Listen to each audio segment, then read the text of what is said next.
Hello and welcome back once again. Hope you all are very good. Excellent.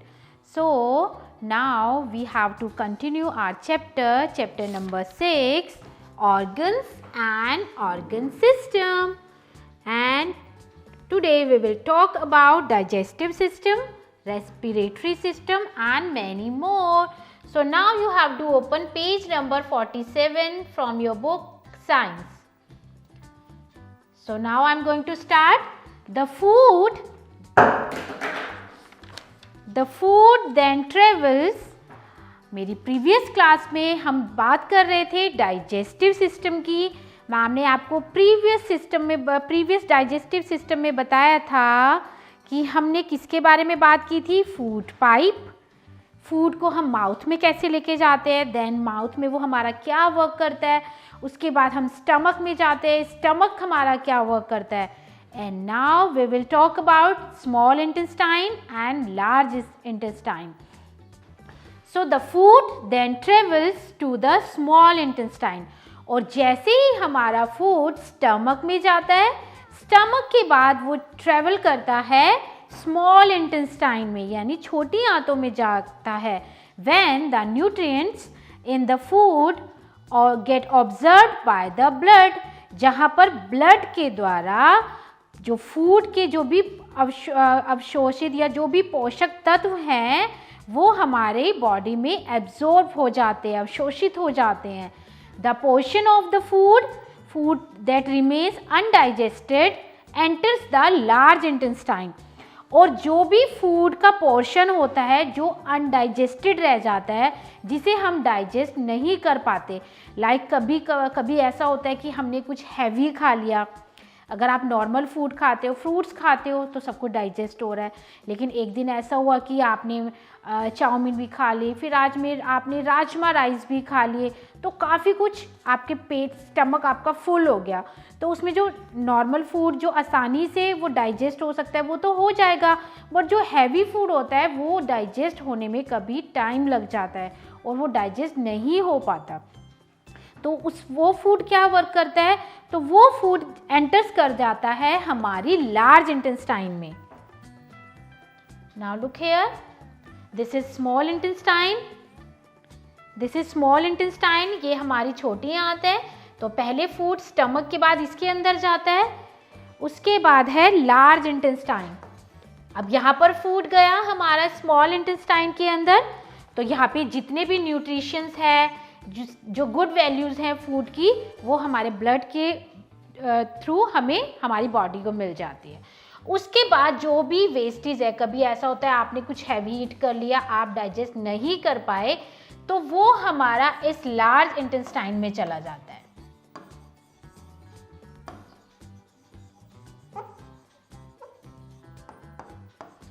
Large intestine में क्या जाता है, undigested food, जो हम डाइजेस्ट नहीं कर पाते हैं.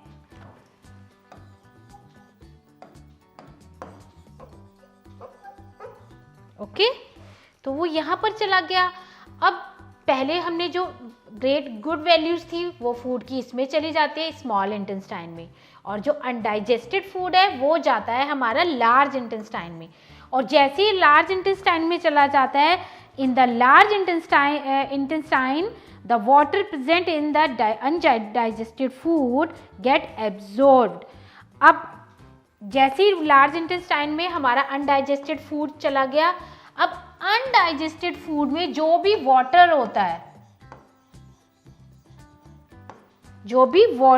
है और वो अब्जॉर्ब हो जाता है. एंड द वेस्ट मटेरियल, और जो भी इसके अंदर अनडाइजेस्टेड फूड के अंदर जो भी वाटर हुआ, लाइक आपने राजमा ईट किए हैं तो उसमें बीन्स भी होते हैं और उसमें वाटर लेवल आपकी ग्रेवी भी होती है, तो जो आपका वाटर वाला लेवल है वो तो एब्जॉर्ब हो जाता है. बट जो वेस्ट हो जाता है फूड, जैसे राजमा है या वो वेस्ट हो गया है, वो आपको डाइजेस्ट नहीं हुआ, तो जो वो वेस्ट मटेरियल होता है is thrown out the body through the anus. अब वो इस बॉडी के द्वारा, एनस के द्वारा बाहर निकल जाता है वेस्ट. ठीक है. उसके बाद next is respiratory system. Respiratory system तो बहुत ज़्यादा इंपॉर्टेंट है. Like we need to breathe air to live. अबे हमें जीने के लिए क्या चाहिए? एयर की नीड होती है। So the respiratory system helps the body use the air we breathe. तो रेस्पिरेटरी में जो हमारा श्वसन तंत्र है, अब हमारे श्वसन तंत्र यानी रेस्पिरेटरी सिस्टम में क्या क्या चीज़ पार्ट्स आते हैं वो भी मैम आपको बताएंगी। तो रेस्पिरेटरी सिस्टम क्या करता है? हमारी बॉडी की हेल्प करता है एयर को लेने में। कैसे लेते हैं हम? ब्रीद इन करते हैं तो हमारी ऑक्सीजन जो होती है एयर में वो हमारे अंदर जाती है, और जो हमारे अंदर कार्बन डाइऑक्साइड है वो वेस्टेज बाहर आती है जब हम एक्सेल करते हैं। So it is made up of, अब जो हमारा रेस्पिरेटरी सिस्टम है वो किस किस चीज से बना है? नोज, माउथ, ये विंड पाइप है, लंग्स, तो इनसे हमारा रेस्पिरेटरी सिस्टम बना हुआ है। दिस इज व्हाट हैपन्स, क्या होता है? We breathe in air through our nose. हम अपनी नोज से ब्रीद इन करते हैं यानी सांस लेते हैं। The air travels through the windpipe to the lungs. अब ये जो हमारी विंड पाइप है इसके द्वारा जो एयर है वो हमारे इन लंग्स में चली जाती है। अब जैसे ही इन लंग्स में जाती है, the lungs absorb the gas called oxygen from air. और हम जो भी सांस ले रहे हैं तो हमारी जो ऑक्सीजन है वो इन लंग्स में जाती है। ओके, लंग्स में चली गई and send it to the blood. अब जैसे ही लंग्स में ऑक्सीजन चली जाती है तो वो जो लंग्स हैं वो उस ऑक्सीजन को पूरी होल बॉडी में, पूरी बॉडी में पहुंचाते हैं, पूरी बॉडी में पहुंचाने का वर्क करते हैं। एंड इन रिटर्न अब वापस में क्या मिलता है? The blood gives the gas called carbon dioxide. अब जैसे ब्लड के द्वारा जो ऑक्सीजन है पूरे बॉडी पार्ट्स में जाती है तो ब्लड की ही द्वारा कार्बन डाइऑक्साइड जो बैड वाली गैस होती है हमारी बॉडी के लिए वो बाहर आती है and that leaves the body as the air we breathe out. और जैसे ही हम सांस बाहर निकालते हैं, हमने अंदर लिया तो ऑक्सीजन अंदर गई लंग्स में। अब लंग्स ने पूरे ब्लड में उसको सर्कुलेट कर दिया और वो ब्लड के द्वारा पूरी बॉडी में चली गई। अब उसी ब्लड ने पूरी बॉडी में जितना भी कार्बन डाइऑक्साइड गैस गई हुई है उसको वापस लिया एंड देन हमने एक्सेल किया, हमने ब्रीद आउट किया। तो वो जितनी भी कार्बन डाइऑक्साइड है वो हमारी नोज के द्वारा बाहर निकल गई, हमारे रेस्पिरेटरी सिस्टम के द्वारा वो बाहर निकल गई। So now next is circulatory system. Circulatory system, yes, it means परिसंचरण तंत्र। अब आप सोचते कि सिर्फ हमारी बॉडी में एक्सटर्नल और इंटरनल पार्ट्स हैं, नहीं, बहुत सारे पार्ट्स हैं। लाइक वेन्स भी हैं, वेसल, ब्लड वेसल्स हैं, इनके द्वारा ही तो हमारा ब्लड नीचे से ऊपर, ऊपर से नीचे पूरी बॉडी में राउंड करता है, वॉक करता है। So now we will talk about circulatory system.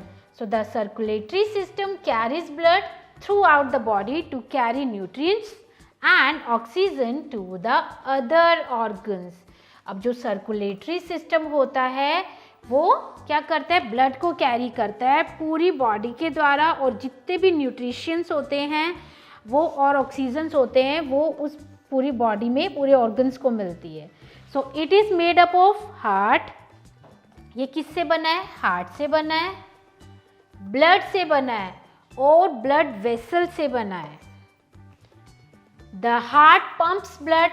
अब हार्ट जो है वो ब्लड को पंप करता है, पंप करने का काम करता है, and that is carried to all the parts of the body by the blood vessels. जो ब्लड वेसल्स के द्वारा पूरी बॉडी में ऊपर नीचे अप डाउन करती है, पूरी बॉडी में वॉक करती है।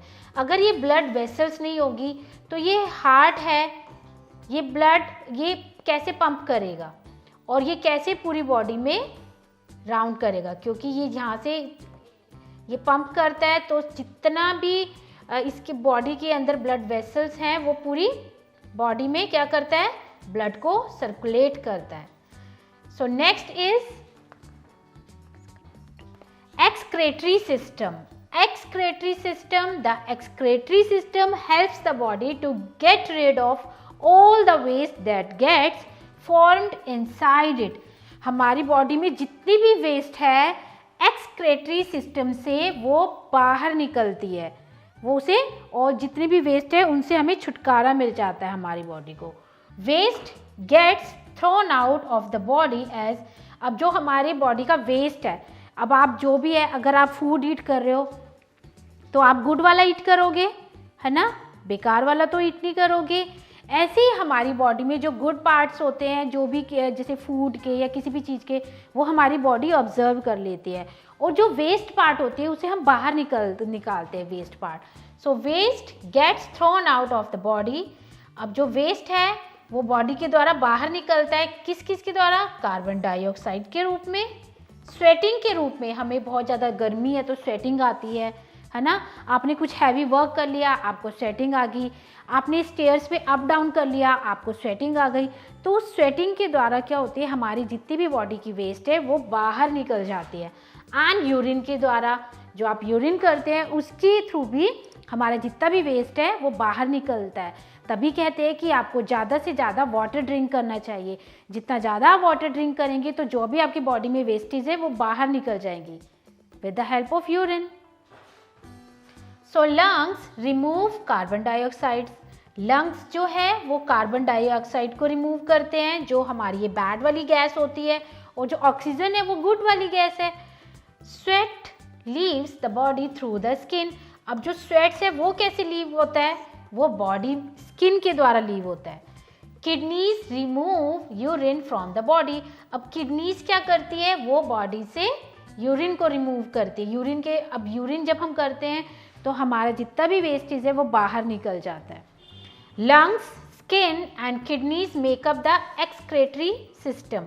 लंग्स, स्किन और जो किडनीज है वो एक्सक्रे सिस्टम को मेक करती है, बनाती है. अब एक्सक्रे सिस्टम में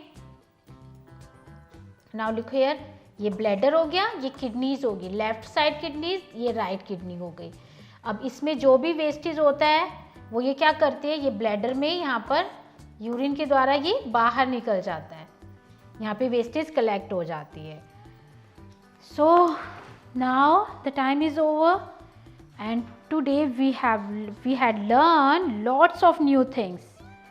आपको पता था पहले भी, नहीं पता होगा, तो आज हमने कितना कुछ इंपॉर्टेंट लर्न किया है. Digestive system, respiratory system, circulatory system and excretory system. तो इन सभी सिस्टम को ढंग से मैम ने आपको रीड भी कराया है, आपको एक्सप्लेन भी किया है. मैम को तो बहुत ज़्यादा इंटरेस्टिंग लगा है एंड आई होप कि आपने भी इंजॉय किया होगा. लेकिन बाकी का चैप्टर अभी रह गया है, अब हमारे पास टाइम भी ओवर हो गया है, तो बाकी का चैप्टर मैम एक्सप्लेन करेंगी आपको नेक्स्ट क्लास में. So till then good bye and read the chapter at your home. आपको इस चैप्टर को घर पर रीड करना है. Is it okay?